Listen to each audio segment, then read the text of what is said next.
आदमापुरातल्या भाविकांना विषबाधा, मुरगुड ग्रामीण रुग्णालयात अनेकांना केलं दाखल।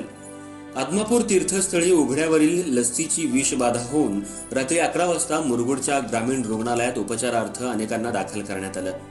आदमापूरमध्ये मिळालेली मोफत लस्सी दुपारी 12 वाजता या रुग्णांनी घेतली होती। उलट्या जुलाबाचा त्रास जाणवू लागल्यामुळे त्यांना तातडीनं मुरगुडच्या ग्रामीण रुग्णालयात दाखल करण्यात आलं। रथोत्सवावेळी भाविकांना लस्सी, थंड पाणी, सरबत, केळी, खिचडी असे पदार्थ सेवाभावी संस्था, तरुण मंडळ यांच्याकडून वाटप करण्यात येत होती। त्यामुळे हा प्रकार घडलाय। आदमापूर, मुरगुड, गारगोटी, सरवडे, मडिलगे इथं 100 पेक्षा जास्त रुग्ण दाखल करण्यात आलेत। मुरगुड ग्रामीण रुग्णालय इथं तातडीनं सर्व रुग्णांना उपचार करून त्यांना सुरक्षितपणे घरी पाठवण्यात आलं।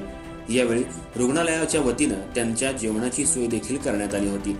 अनेक भाविक दूरवरून भंडाऱ्यासाठी आले होते, मात्र त्यांच्या बाबतीत असा प्रकार घडल्यानं त्यांचं जेवणा वाचून हाल झालं होतं।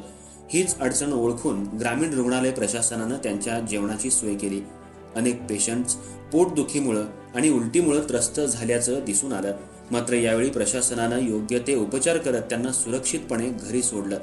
याचबरोबर अनेक भाविक हेच पदार्थ घेऊन आपापल्या गावी गेले आहेत। त्यांच्या बाबतीत काय झालंय याची देखील माहिती प्रशासन घेत आहे। न्यूज शाहीसाठी मुरगुड प्रतिनिधी सर्जेराव भाट।